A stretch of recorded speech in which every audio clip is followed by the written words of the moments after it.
Articular cartilage provides a low-friction, resilient, weight-bearing surface for diarthrodial joints. It also helps to absorb a mechanical shock and spread some of the forces to the underlying subchondral bone. Articular cartilage is pretty amazing stuff, and there's really no synthetic material that's been able to duplicate its properties. It actually has a coefficient of friction that's 15 times less than that of ice on ice, even while supporting loads several times body weight. Articular cartilage is made up of a large extracellular matrix that you can see stained in pink down here, and a sparse population of highly specialized cells known as chondrocytes. The formation and maintenance of cartilage depends on these chondrocytes, which are derived from mesenchymal cells, which undergo differentiation during skeletal morphogenesis. During the skeletal growth phases, the chondrocytes increase the volume of the matrix, while in the adult tissue, they're really no longer increasing the volume, but they're maintaining what's there. And again, chondrocytes are sparse, making up less than 5% of the tissue volume. Chondrocyte metabolism is surprisingly high. Historically, it was thought that cartilage was a relatively inert substance because its oxygen uptake was lower than a lot of other tissues, but this was found to be due to a low number of cells rather than a low metabolic rate of the cells that are present. The chondrocytes synthesize, assemble, and remodel matrix components. Because articular cartilage is avascular, there's not a lot of oxygen around, so they rely predominantly on an anaerobic pathway for their metabolism. Their metabolic activity is dictated by a variety of different stimuli, including soluble mediators like growth factors, as well as matrix molecules, mechanical loads, and hydrostatic pressure changes. If we look at the matrix, it's basically a hydrated gel. The major components include water, which make up about 65 to 80% of the wet weight, as well as collagen and aggrecan or proteoglycan.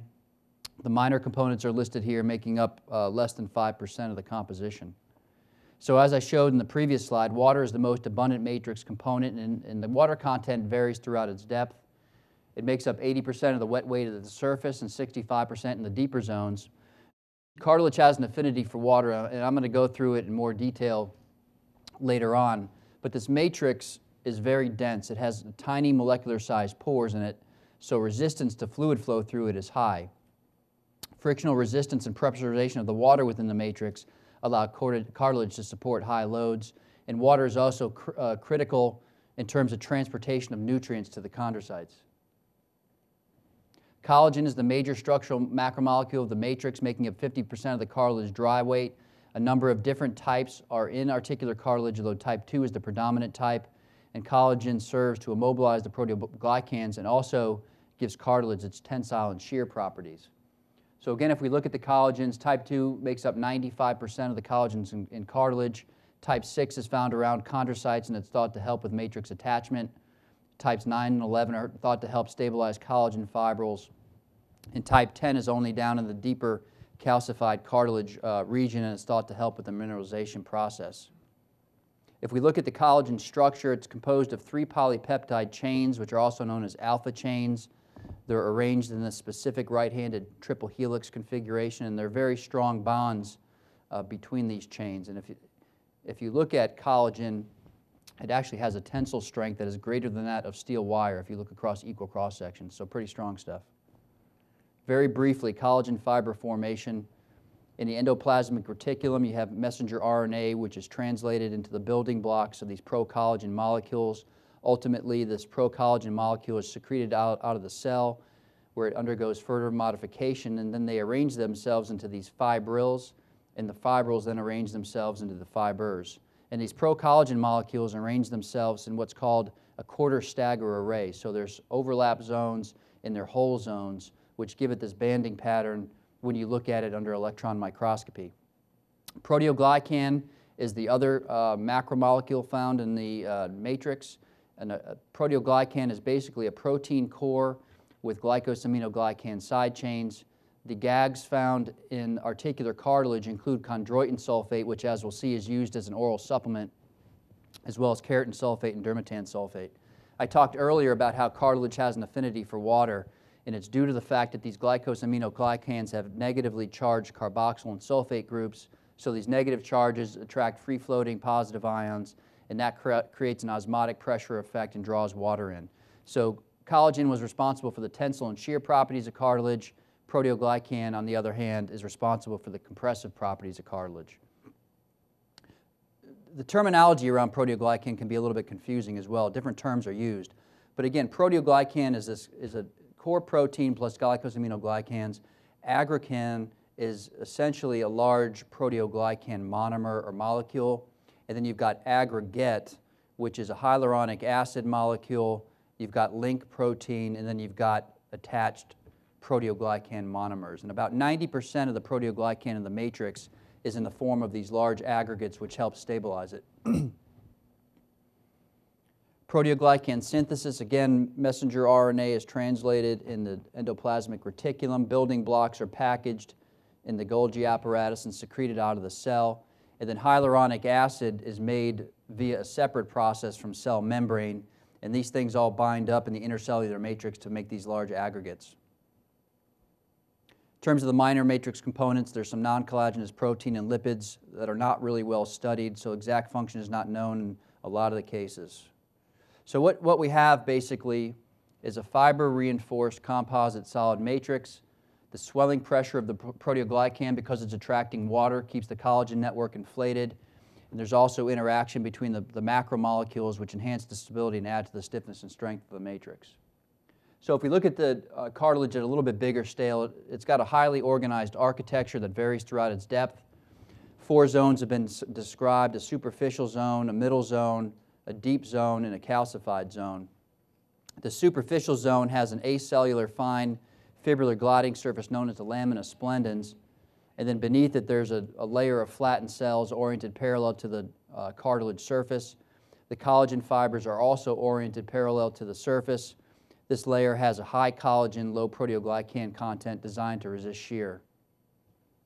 You've got your middle zone, which has larger cells sort of arranged somewhat haphazardly, and you've got these large diameter obliquely oriented collagen fibers. In the deep zone, the cells are arranged in this columnar pattern, and then you've got large diameter collagen fibers oriented perpendicular to the cartilage surface, and this zone has the highest proteoglycan and lowest collagen and water content. And then finally, you've got your calcified zone, which is the deepest zone. It connects the overlying hyaline cartilage to the underlying subchondral bone, and this is made up of mineralized matrix. So most tissues rely on a blood supply to deliver nutrients to the cells. Because cartilage is avascular, it relies on a different mechanism, and that's diffusion. And if you remember back to biology class, diffusion is when a solvent moves from a higher concentration to a lower concentration. In the immature skeleton, the bone is a little bit more permeable, so some of these nutrients are diffusing in from the underlying bone as well as from the synovial fluid, whilst in the adult, most of the nutrition comes from the synovial fluid. And unlike other tissues, cartilage, immature cartilage differs from adult cartilage. Immature cartilage is blue or white in color, it's thicker, it's more cellular. There's many mitotic figures, meaning that the cells are still undergoing division. There's higher water and proteoglycan content and lower collagen content. Mature collagen is thinner, it's less cellular. Mitotic activity ceases altogether, so the cells are no longer dividing. It's got lower proteoglycan and water content and higher collagen content. And here is a kind of a diagrammatic scheme of how things change as the cartilage matures. You can see that it gets thinner, it gets less cellular, and basically the cells stop dividing. Biomechanics, very briefly. Articular cartilage is considered a biphasic material, so it's got a solid phase and a fluid phase. The solid phases are basically the macromolecules, and the fluid phase is water. It's considered viscoelastic, so it has both viscous and elastic behavior depending on the size of the load and how rapidly the load is applied. And there's 2 mechanisms responsible for this viscoelastic behavior: a flow-dependent mechanism and a flow-independent mechanism. The flow-dependent mechanism depends on interstitial fluid flow and pressurization. So again, we've got water trapped within this matrix. This matrix is dense, has very tiny pores in it, so frictional resistance to fluid flow is high. As you apply a load to the cartilage, it creates pressurization in the water, and it's this pressurization which enables the matrix to withstand high compressive forces. And this is the dominant physiologic load-supporting mechanism of cartilage. The flow-independent mechanism is basically the result of the intrinsic viscoelastic properties of the proteoglycan and collagen molecules. There's some bonds between them, some intermolecular friction, and this mechanism is responsible for cartilage's ability to resist shear deformation. So why are we talking about this biochemistry and biomechanics? Well, it becomes important when we start talking about the effects of joint motion and loading on cartilage health. Joint motion and loading are required to maintain normal cartilage composition, structural and mechanical properties. The exact mechanism is unknown, but various mechanical, physiochemical, and electrical transduction theories have been proposed. As I talked about earlier, chondrocytes respond to a variety of different stimuli, including mechanical loads and hydrostatic pressure changes. If you stop loading a joint or moving a joint, you're going to alter these stimuli. It's going to affect chondrocyte metabolism. In addition, the chondrocytes depend on fluid flow to get their nutrition. And if you stop moving and loading a joint, you're going to have decreased water flow, decreased fluid movement, decreased delivery of nutrients to the chondrocytes. And animal studies have also shown that if you immobilize joints for prolonged periods of time, you can end up with atrophy and degeneration of the cartilage. Some of it's reversible, but some of it isn't. And in two areas where cartilage surfaces are coming into contact, you can see cell death and severe degenerative lesions. In non-contact area, we see fibrillation, we see altered proteoglycan synthesis and altered proteoglycan structure. But these are some of the reasons why, as orthopedic surgeons, we don't like to immobilize joints for a prolonged period of time, and why continuous passive motion machines like this are often used after cartilage surgery. This study actually looked at the effect of continuous passive motion on cartilage repair. This was a rabbit study. They created full-thickness cartilage defects in the knees and then compared immobilization to intermittent active motion to continuous passive motion, and found that animals that had continuous passive motion actually had more rapid and complete development of hyaline-like cartilage. So there's some basic science support to using these CPM machines after cartilage repair or cartilage procedures. So as we talked about with all this biomechanics and basic science stuff, cartilage does have remarkable durability, but it is vulnerable to traumatic or degenerative conditions. And unfortunately, cartilage has limited ability for repair or regeneration, which is a particular problem in the younger patients, because we all know that total joint replacements is unsuitable for more younger active individuals. So we're really looking for biologic solution to the repair of these clinically significant articular cartilage injuries. Why doesn't cartilage heal itself? There's a couple of different reasons. One, it's a hypocellular tissue. There's just not a lot of cells around to initiate a repair response. And the cells that are there are imprisoned in this dense matrix and can't migrate very well to the site of injury. And again, finally, cartilage is avascular, so you can't rely on a blood supply to deliver cells or growth factors to initiate a repair response. In terms of etiology, we're going to be spending most of our time talking about traumatic lesions today, but we see other entities like osteochondritis dissecans or OCD lesions, avascular necrosis, and developmental dysplasias of the joint and cartilage. Cartilage injuries can be lumped into two broad categories: partial thickness wounds and full thickness wounds. Partial thickness wounds, there's disruption of the cells and matrix limited to the cartilage layer itself, and full thickness wounds extend down into the vascular underlying subchondral bone. And these things behave quite differently biologically. With partial thickness wounds, we do see some necrosis and cell death in the path of the injury, but because there's no vascular system to mediate it, there's really no significant inflammatory response. There tends to be no significant repair response. The good news is that these things tend not to progress over time and are usually clinically of little concern.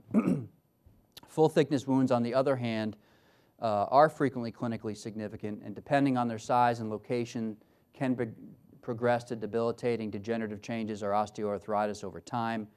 And because these things penetrate the vascular subchondral bone, they do exhibit the typical injury response with necrosis, inflammation, and subsequent repair. So this study, they looked at the biology behind full thickness repair in a rabbit model. They created full thickness defects in the rabbit knees and then looked at it histologically over time and found that initially you got formation of a fibrin clot. Undifferentiated mesenchymal cells come up from the marrow and begin to populate the defect. You get blood vessel ingrowth, fibrovascular scars laid down by these mesenchymal cells. Osteoblasts begin to make new bone in the depth of the wound. And then these undifferentiated mesenchymal cells start to differentiate into chondrocytes. And then these chondrocytes convert this fibrovascular scar into a tissue we call fibrocartilage or hyaline neocartilage. And it's important to note that this stuff is not normal articular cartilage. It's actually there's biomechanical differences and biochemical differences. For instance, if you look at it, it's got type 1 collagen in it, and that's not a normal constituent of articular cartilage.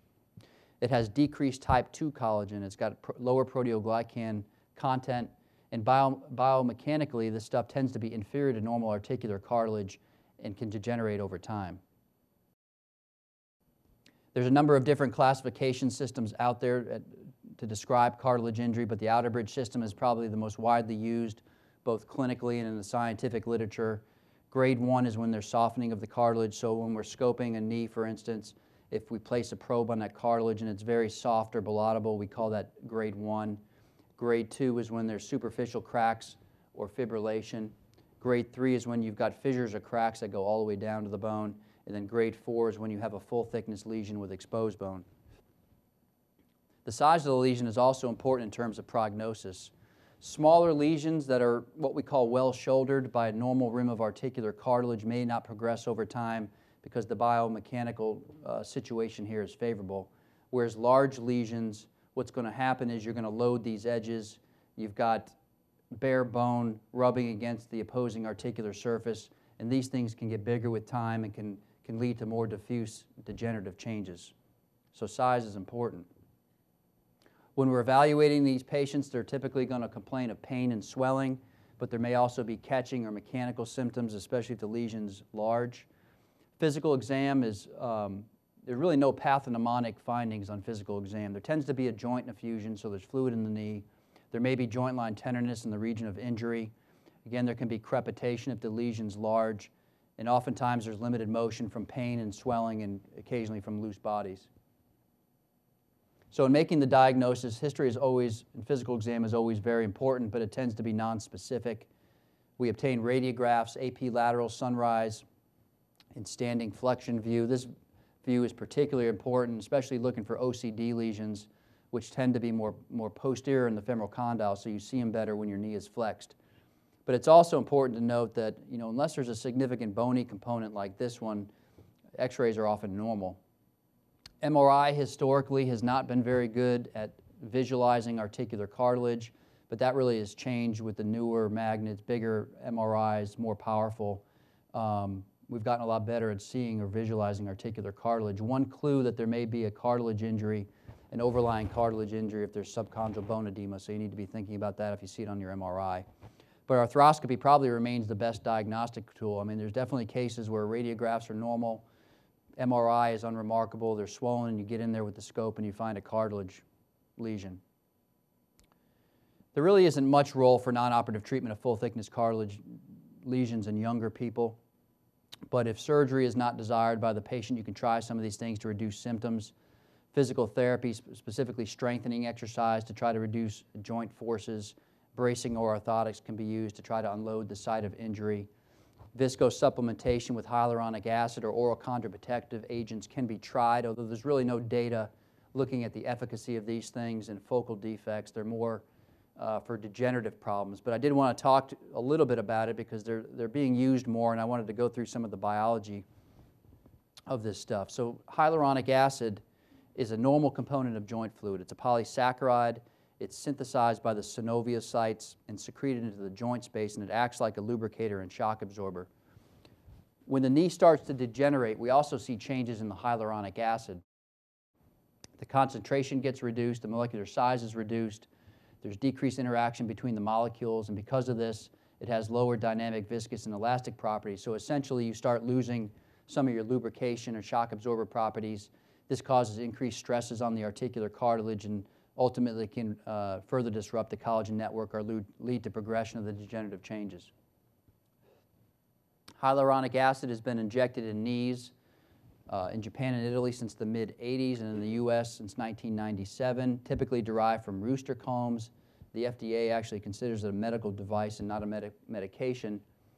Depending on which product you're using, 3 to 5 injections are given spaced 1 week apart. Synvisc does have a Synvisc 1, a single shot series, although I found that insurance companies really aren't paying for it, so I don't really have any experience with it. How does the hyaluronic acid work? A number of different effects have been seen in the lab, although we're not 100% certain how it works. You would think that it must have some effect on the viscosity and elasticity of the synovial fluid, There was actually a nice study that was done evaluating how long hyaluronic acid stayed in the knee after it was injected. It was a sheep study. They injected it into sheep knees, and when they injected it into a normal sheep knee, the half-life was about 20 hours. When they injected it into an inflamed sheep knee, it was about 11 hours. So the stuff clearly is not sticking around very long in the joint. So it makes you think there's got to be some other mechanism rather than just replenishing diseased hyaluronic acid. But the other effects that have been seen in the lab include anti-inflammatory effects, so it can alter leukocyte function and reduce inflammatory mediators. It has some anabolic effects. It stimulates the synoviocytes to make more hyaluronic acid. It's got some analgesic activity. It can inhibit nociceptors or pain receptors and also bind substance P, which is a pain modulator. Some claim that it has some disease-modifying chondroprotective potential, but that has not been proven. I'm not going to run through all these trials, but in general, these studies have showed improved pain relief and improved function in about 2/3 of patients. Effects are somewhat delayed, can take 4 to 12 weeks after the last injection to see an effect, and the side effects are minimal. Numerous studies have also looked at the potential role of chondroprotective agents, specifically glucosamine and chondroitin sulfate. However, their efficacy is somewhat controversial. Advocates say that it improves pain and increases function, but critics say that the studies are really inadequate. Glucosamine is an aminosaccharide. It's a substrate for the biosynthesis of cartilage macromolecules like chondroitin sulfate. It's either derived from chitin, which is found in lobster, shrimp, or crab shells, or it can also be produced synthetically, typically given 500 milligrams 3 times a day. Chondroitin sulfate is a glycosaminoglycan, and as we talked about earlier, it's one of the building blocks of the proteoglycan. It's typically derived from shark cartilage or animal tracheas. Dosage is 400 milligrams 3 times a day. Most of the time, it's a combination pill with glucosamine and chondroitin sulfate. Both of them are found to be safe. And again, we really don't know what the mechanism of action is, but both of these substances have been found to have, numerous effects in the lab. They've been found to stimulate proteoglycan synthesis and hyaluronic acid synthesis, inhibit the collagenolitic activity of normal chondrocytes. They do have some anti-inflammatory potential, and some think that it may be the sulfur component in these molecules which contribute to its efficacy. And again, I'm not going to go through all these studies. There have been a lot of studies done out there, and a lot of the earlier studies were promising, seeing effects in pain relief and improved function. The problem is a lot of the studies aren't real great studies, so they're short-term follow-up with small numbers. And I can tell you, just looking at some of the meta-analysis now, it seems like the trend is that they don't have an effect. But I still have patients anecdotally who take it and claim that it decreases their pain, and I tell them, if it does, go ahead and take it. If you don't see any pain relief, I wouldn't spend the money on it.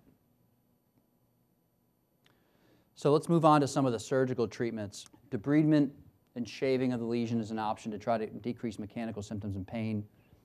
Penetration of subchondral bone is done in an effort to stimulate some healing response.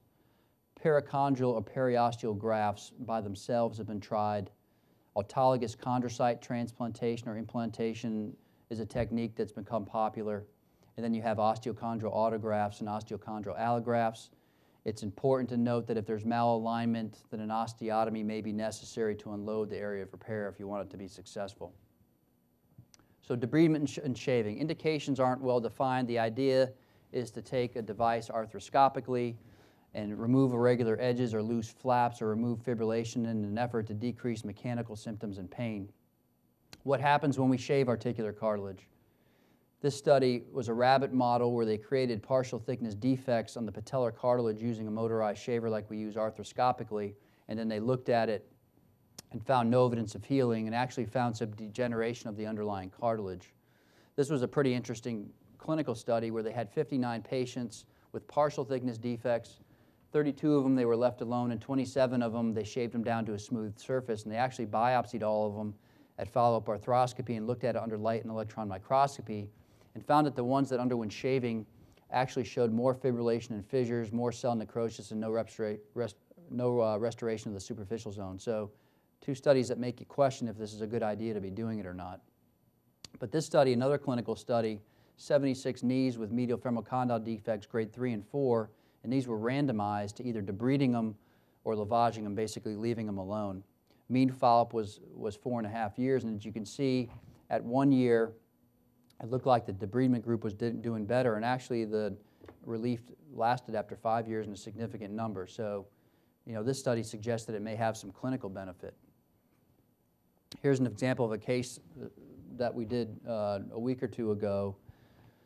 A 31-year-old soldier had been having knee pain for the past year or so. The MRI was, unremarkable, but continued to have symptoms, so we ended up with an arthroscopy, and at the time of scope, we found this trochlear lesion, cartilage lesion with pretty big, unstable-looking flaps.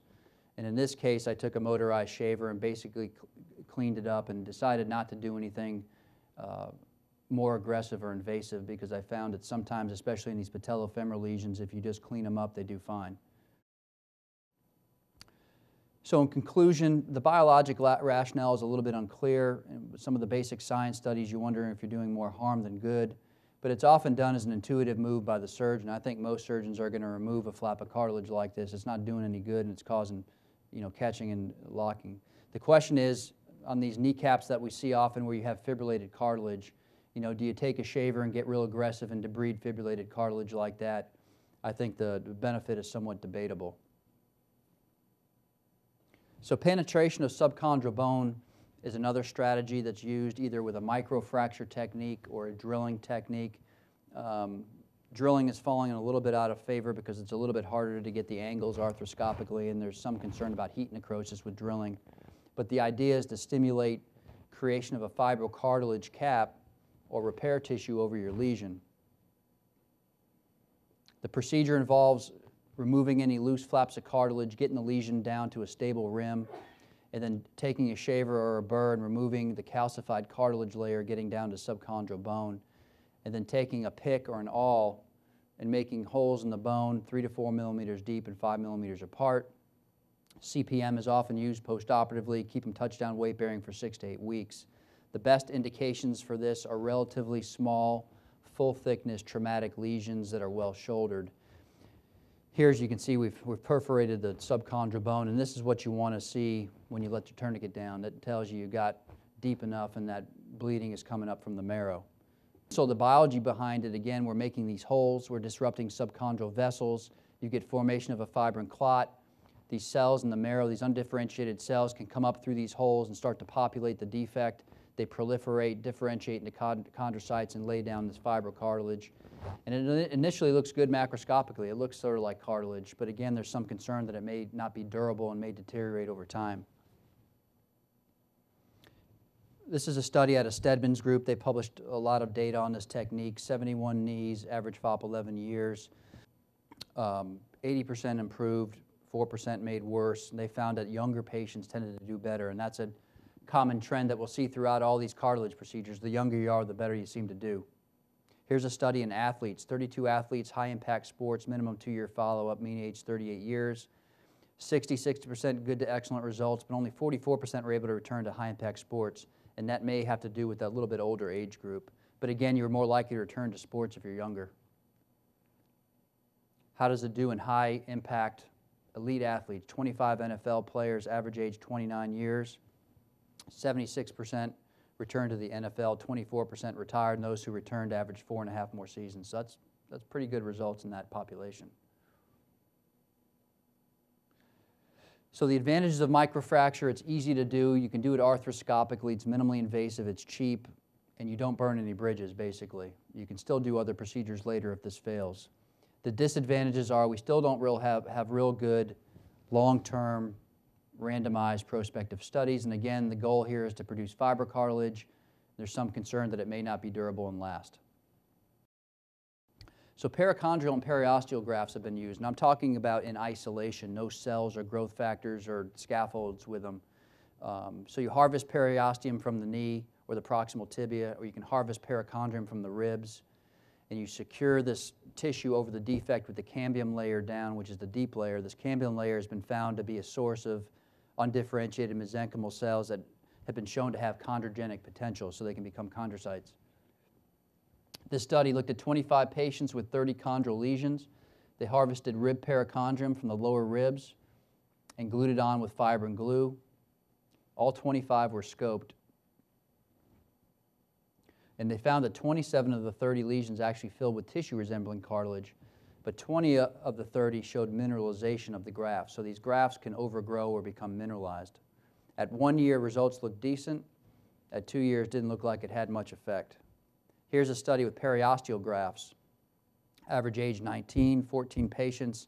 They ended up with 8 reoperations. 5 of them do this graft hypertrophy or exostosis. 6 of 14 were satisfactory. They felt that the continued pain did not justify such an extensive procedure. So in conclusion, we really have limited clinical experience using these grafts in isolation. And there has been this problem with mineralization or overgrowth or ossification of the graft. So not only do these cells have chondrogenic potential, but they also have osteogenic potential, meaning they can make bone in them. And there's also the issue with limited tissue, especially when you're harvesting grafts from the ribs. And the chondrogenic potential of these tissues tend to decrease as we get older. Autologous chondrocyte transplantation or implantation has become a popular technique, initially described by Brittberg et al. Out of Sweden. This was initially published in New England Journal of Medicine in '94. It's a staged procedure where you harvest chondrocytes at one stage, expand them in culture, and then transplant them at a second stage. So if you're doing a knee scope and you find a lesion that's amenable to this technique, what we do is harvest slivers of cartilage from the periphery of the condyles or from the notch. We send the patient home. We put the cartilage in media. We send it to Genzyme where they expand the cells in culture for about a month, and then we come back for stage 2. We have to make an arthrotomy. We clean up the lesion. We remove all the cartilage from the base. We then harvest a periosteum from the proximal tibia. Now, there are some commercially available collagen patches that you can use instead, but you suture that over the defect, you inject the cells underneath it, and then you seal the whole thing up with fibrin glue. Here's a case of a 32-year-old female tennis player, had a 12-month history of pain. One of these cases where the x-rays and MRI weren't real remarkable, but at the time of arthroscopy, a 3 by 3 centimeter lesion was identified. She was harvested, taken back for the stage procedure, and here you can see that the defect has been prepared. You get it back to a nice healthy rim of tissue. You try not to generate any bleeding on that bone, and then here's the final product where you've got the patch sutured over the lesion with the cells injected underneath.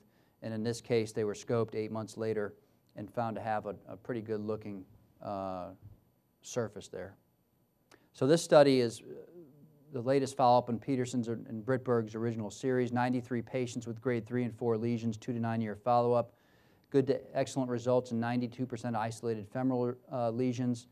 Not quite as good with patellar or multiple lesions. And again, this is one of those trends that we see in a lot of these cartilage procedures. Patellofemoral joint doesn't do as well, nor does multiple lesions.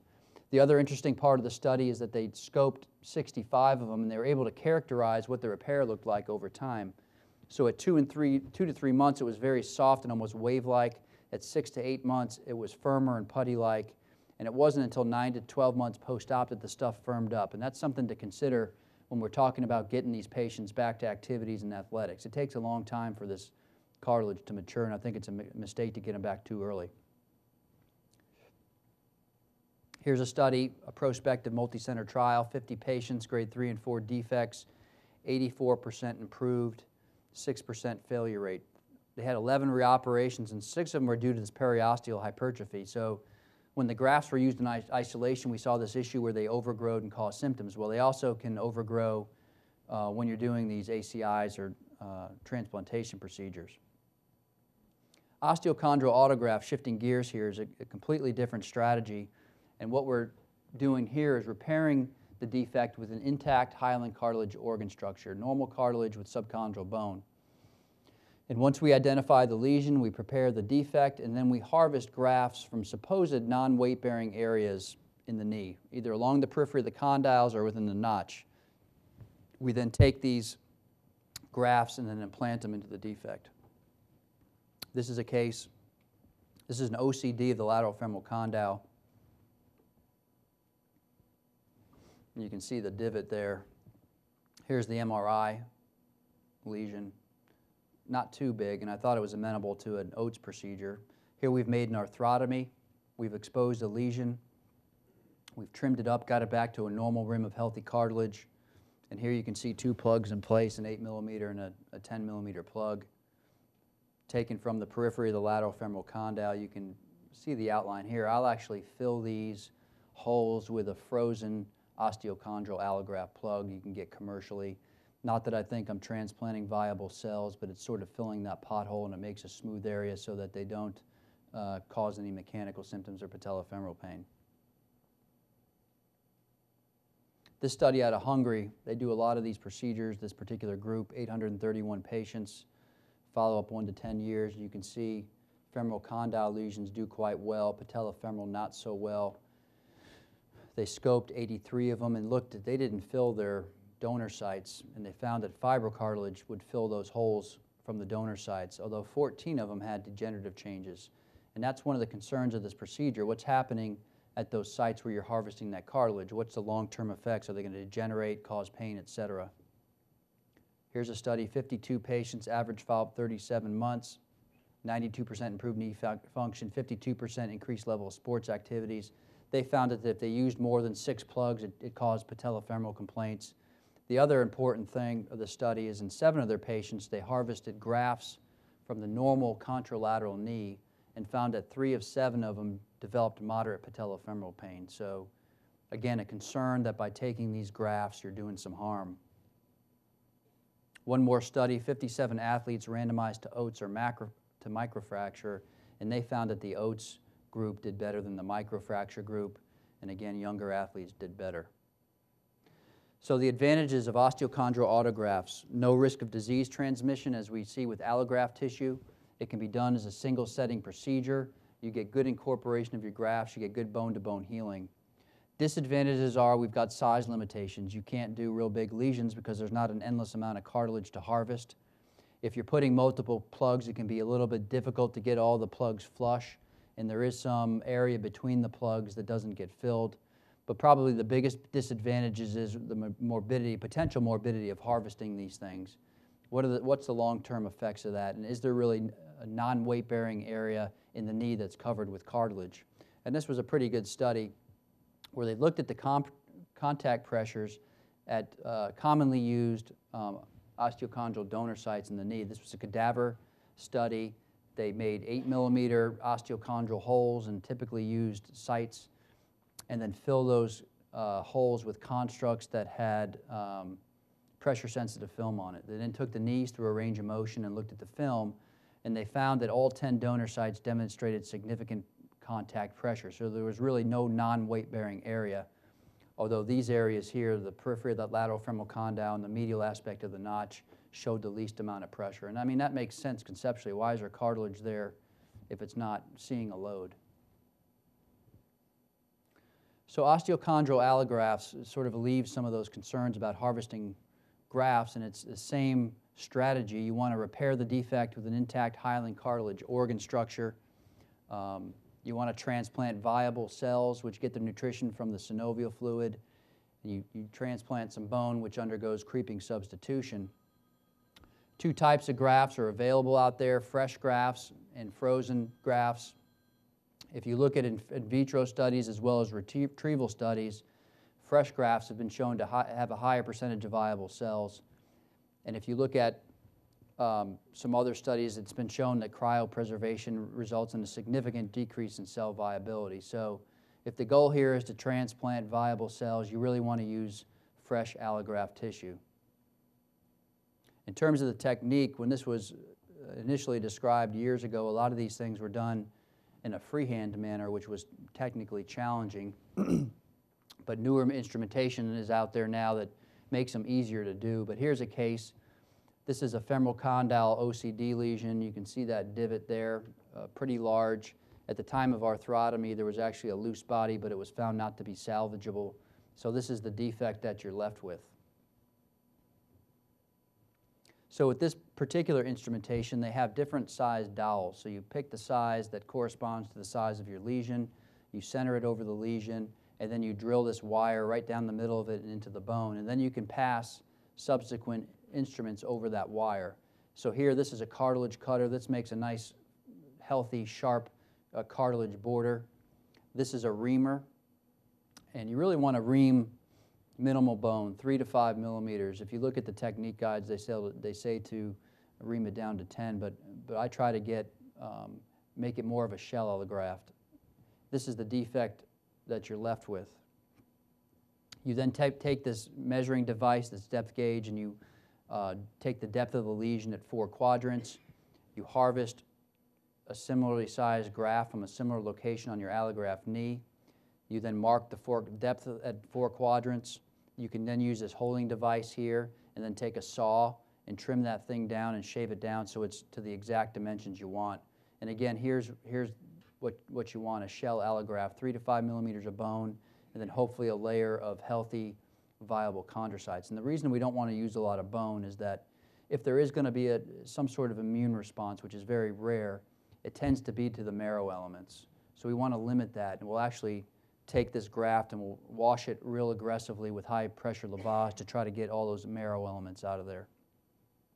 And then you typically get a real firm, secure press fit, but if you need to, you can supplement fixation with absorbable pins or screws. Here's another case. This patient was sent to me. It actually had a prior abrasion arthroplasty of this is a trochlear lesion, which is a little bit less common, lateral trochlea, and you can see kind of that flattened or divoted area there. Here's at the time of surgery. We've exposed that trochlea. We've got the wire in there. We've reamed our bone. This is a little dilator you can put in there to make it easier to get the graft in. And then here's what it looks like with the graft in place.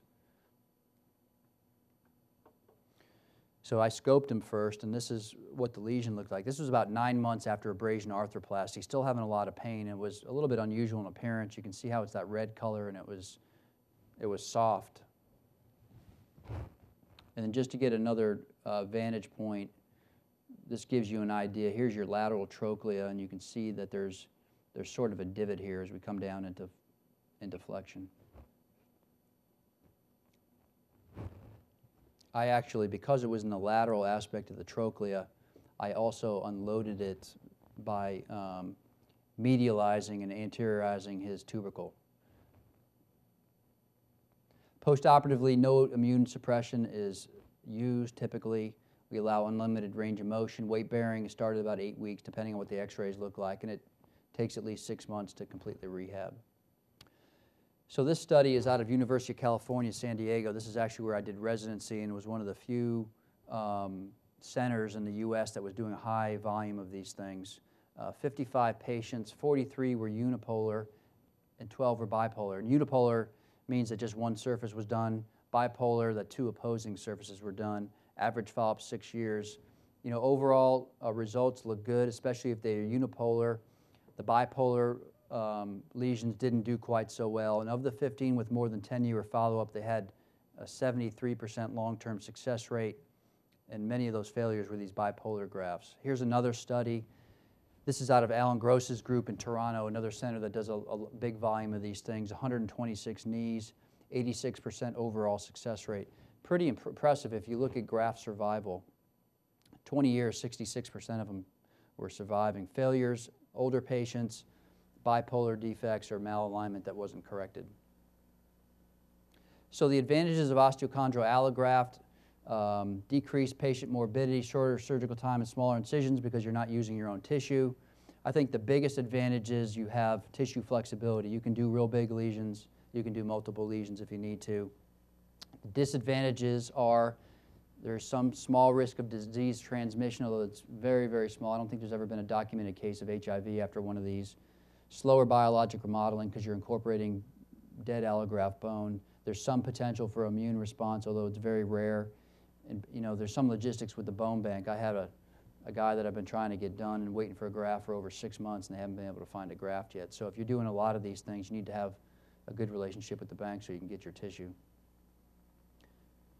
So as you can tell, there's a lot of different options out there to address these lesions, and that usually means that no specific technique has been found to be the gold standard, but I think it's clear that the future of dealing with these lesions is tissue engineering.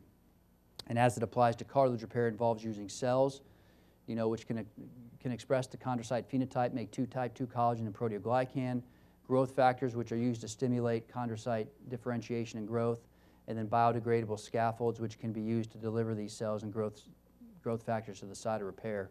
It sounds easy, but research has been going on for years to try to figure this out. A lot of research, and it's just complex. Which cell to use, which growth factor to use, and it's more than just that. It's timing, it's dosage.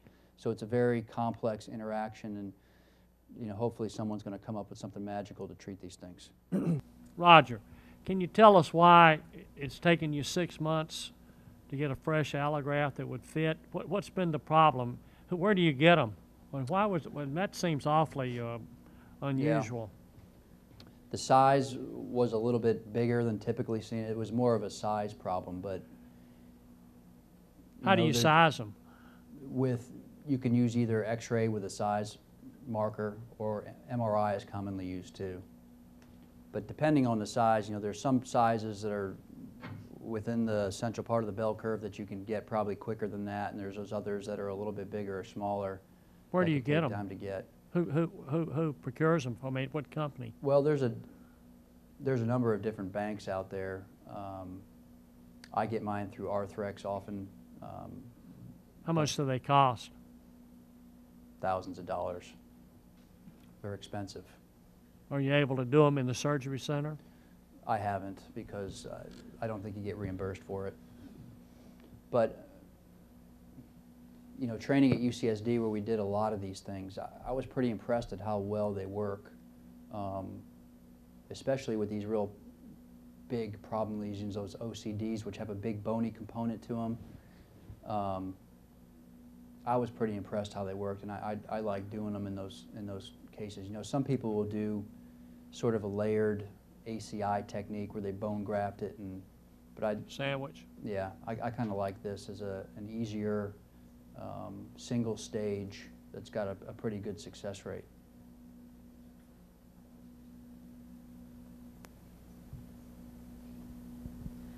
Thanks, that was a really nice talk. I have 2 questions. The first was when you were talking about atrophy, progressing cartilage deterioration, but that some of it might be reversible. Do we know what the mechanism is by which that can be reversible? And if so, how is that different from standard cartilage deterioration, and why that's not as reversible? So the first question is, what's the mechanism by which this happens? By which it's reversible from, sorry, not from atrophy, but from disuse, from immobilization. What's the mechanism by which the atrophy can be reversible in that? Do we know that yet? I think it's, it's a matter of timing, and, you see some, for instance, in some older folks who are contracted and not moving, if you look at their knee joints, I mean, the cartilage literally deteriorates and almost sloughs off. And I think it's just a matter of time. Those cells are depleted of nutrients and depleted of these stimuli that keep them healthy, and the matrix just deteriorates. The cells aren't healthy either, and I think you get to a point where you can't restore the damage that's been done. And articular cartilage, we talked about, doesn't heal real well. So if you damage it even traumatically, again, there's not a lot of cells there to initiate a repair response. There's no vascular system to bring all these cells. Don't they lose the water content? Loses water content. I mean, you see it even in even in frozen shoulder that's been going on for a long time. You get in there and look around at the cartilage, it's almost like thin layers of degenerative-looking cartilage that are floating in there. So I think you just hit a time frame where it gets so degenerative and the cells get so diseased that it can't recover.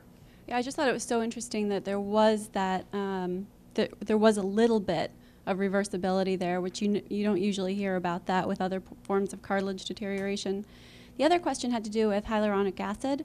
I know the biomechanical studies have shown that with hyaluronic acid you actually increase the loading on the affected compartment, and that's been hypothesized to increase the wear and tear on the knee joint even more, and then progress that cartilage deterioration even further with hyaluronic acid. You're saying by injecting hyaluronic acid it's causing problems? Right, so then the person is actually increasing that load on the knee joint, on the affected compartment, after the hyaluronic acid. So the biomechanical studies are showing that. So the theory or the hypothesis then is that could be actually progressing cartilage deterioration, but I don't know if any of the clinical studies have shown it. So I was wondering if you knew. I look pretty closely at the literature, and I haven't seen any studies that have suggested that by injecting hyaluronic acid it's doing harm or causing people to deteriorate quickly.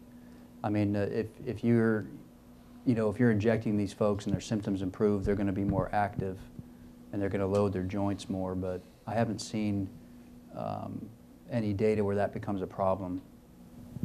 Right, so I don't know if it was, it's just they looked at, from a biomechanical standpoint, just the loading, and they showed similar to what the studies from the 1980s has shown. When you provide pain relief for the joint, then the people load the joint more in ways that we would think would initiate cartilage or progress cartilage deterioration further. But I didn't know if any of the clinical studies had shown that at all. I haven't seen any of that in the clinical studies. Can you tell us what, from a biomechanical standpoint, would be reasonable that it would load the joint more? I mean, is there some hypothesis about why that theory was out there? Right, so they're comparing people pre and post injection, and so if you think about even the pain studies, if there's pain there, and by loading the joint you're experiencing this pain, then you're going to try to move in a way that there's pain there, you're going to move in a way that's going to decrease So you're thinking as much that maybe pain as you possible. decrease the pain so they load up the injured area more? Yep, that's Well, what the with anything biomechanical that studies have shown. Giving them aspirin or whatever would make that happen, I guess. Right, But it's not something that you get the wrong idea when you talk about the way you first presented it, was that it had some effect on it that would make it worse. It may decrease the pain so they function greater, and then you load it up more and because it doesn't hurt. So that's reasonable, but it's not some direct effect of hyaluronic acid that does something to the bad cartilage, right? so it doesn't directly. At least that's what It's what the I way would the have- patient is moving afterwards. And then I know the authors that did these biomechanical studies, they then hypothesized that it could actually lead to further cartilage deterioration. Yeah. Well, on that note, two things. Number one, very good talk, Roger. I think clinically we're seeing, even though Synvisc and hyaluronic acid products are indicated for osteoarthritis, I know that in situations where money is no object, professional sports, sometimes college sports, after a cartilage injury, no matter what the treatment is, chondroplasty, ACI, or microfracture, people are injecting hyaluronic acid in there. Have there been any studies of that sort of off-label use? I saw one animal study where they injected hyaluronic acid after a microfracture technique, and it appeared to improve healing. Is Josh here? So, but there's no, I didn't see any Lee clinical Kaplan, studies. the people at University of Miami have a study where they use hyaluronic acid with PRP and some other combinations, and he was here talking about that a few weeks ago, that their study showed some increased healing potential by adding hyaluronic acid to it, but I don't know if that's widely accepted. That's just that one study, and I don't know remember the particulars. Anybody remember that? Huh? I remember him talking about that. Yeah, Josh just looked into it. We've added hyaluronic acid to PRP as well as fresh stem cell injections, but I don't know if we know enough other than what Lee Kaplan told us. Oh, and the other thing is regarding Carticel or ACI, MACI is coming out in 2014. So that is the matrix-associated cartilage. So instead of using a periosteal patch or some sort of other collagen patch, you'll impregnate a cartilage sponge with it. It will be able to be done arthroscopically. But the healing and the rehab is still going to take 6 to 9 months. So It always, I was always somewhat skeptical that all those cells stay under that patch when you start moving them. So that MACI technique kind of eliminates that potential issue. They've been doing it in Europe now for Yeah. 12 years, and they have excellent results, but it hasn't been FDA approved. It won't Everything's be. excellent in Europe. Well, I'm just telling you that, I think it's reasonable for the FDA to at least attempt some studies. Yeah, no kidding.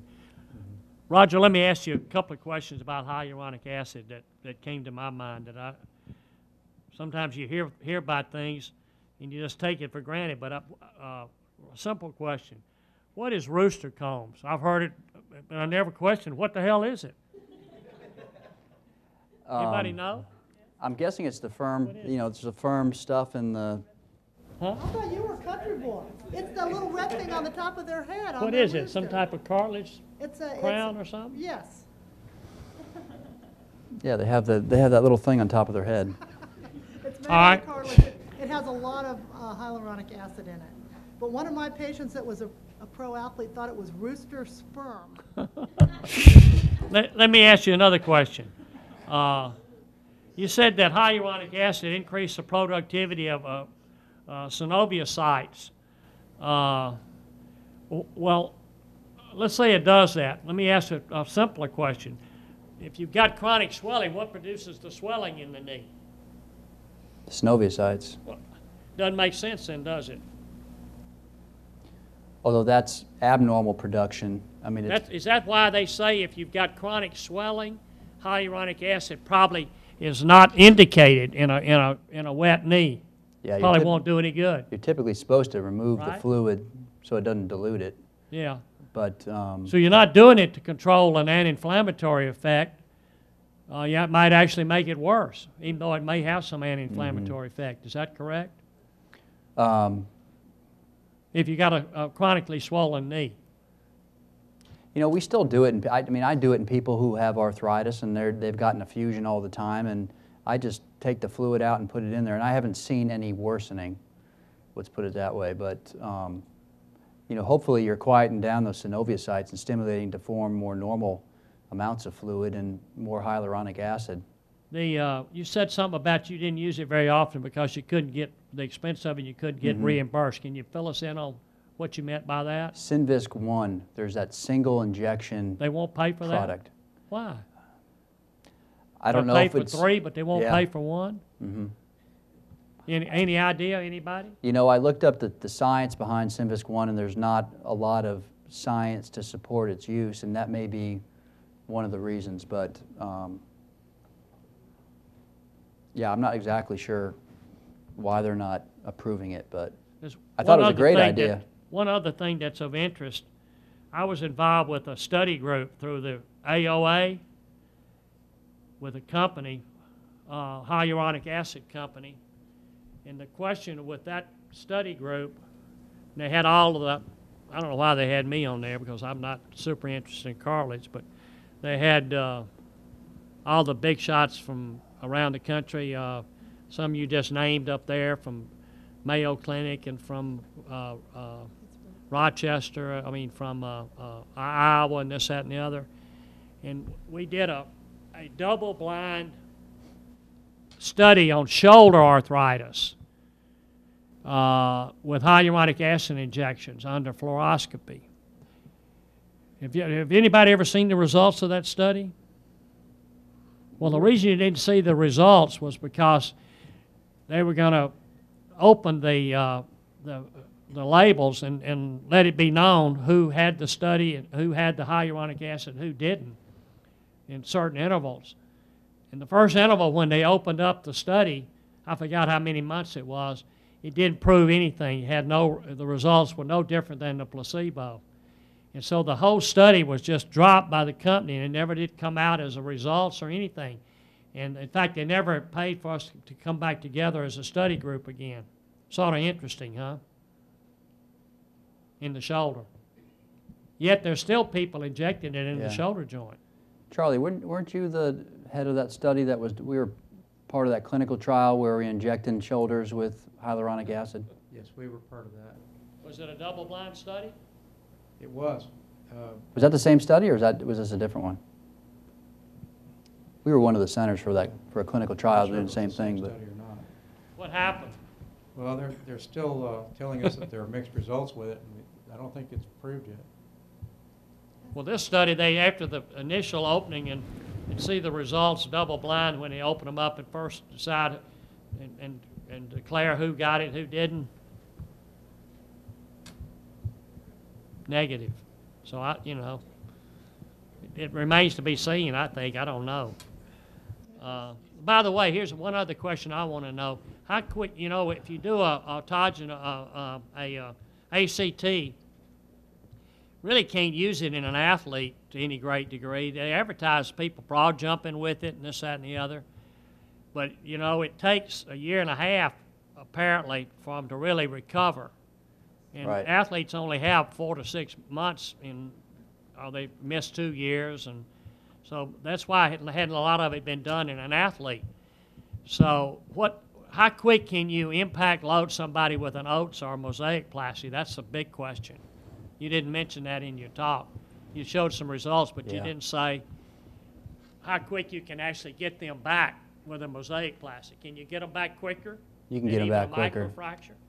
You can get them back quicker, I think. Quicker than microfracture, I'd be less concerned. I mean, when you put those things in, I mean, it's stable. Typically, it's a real firm press fit. It's almost hard to get them in sometimes. So there's no concerns about them coming out. There's no concerns about shearing off a cartilage, fibrocartilage When would you cap. let somebody run after having one done then? I'd just probably keep them on crutches for 6 weeks, gradually increase their weight bearing, and I'd still probably wait, and I'm making this up, but I'd still probably wait 4 or 5 months, and hopefully by 6 months get them back to sports. I don't know if anybody knows the answer to that, but I just wonder. And I know Bill Clancy, when he was with us, was doing some periodically in athletes, and he'd tell them, "Oh, you can go back and play basketball in 2 months." I'd be careful with that, but I don't really know the answer to that. Anybody have any studies that show that when you can let them really run and impact load? That would be important if you can get them back quicker.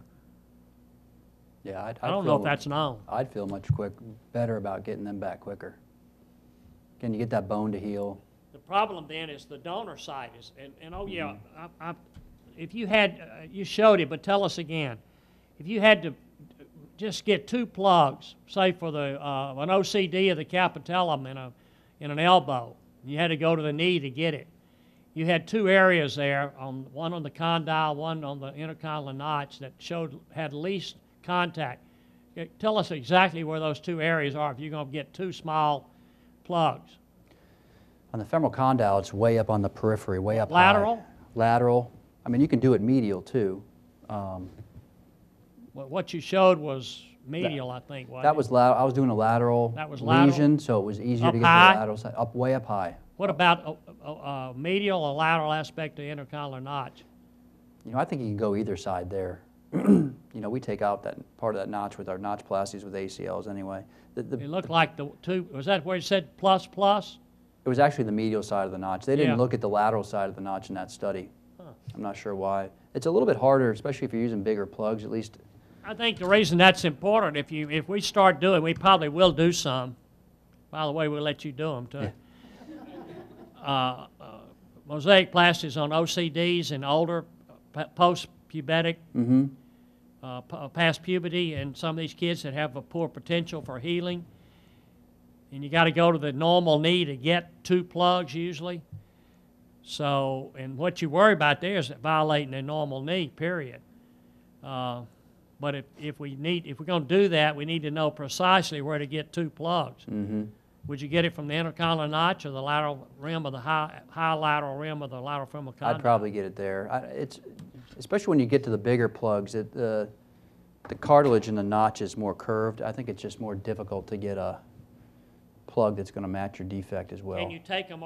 Can you get those 2 plugs arthroscopically? You can. I mean, it's a little challenging to get it flush and get the right angle. But when you take a 10mm plug, it doesn't sound that big, but after you take it, it looks pretty darn big. And that's why I've filled them with this core thing just to heal over that site. Is there anything legal out there? We used to fill them with a Smith & Nephew had what was it called? It was artificially made. Yeah, And it was like off-label, and they finally took it off the market. But we filled them with that. In fact, we put some of those in the femoral condyle weight-bearing area, and they healed over and did fine. But they took it off the market. I don't think that's anything like that available now. That's made on the shelf. Not that I'm aware of. All right. Thanks.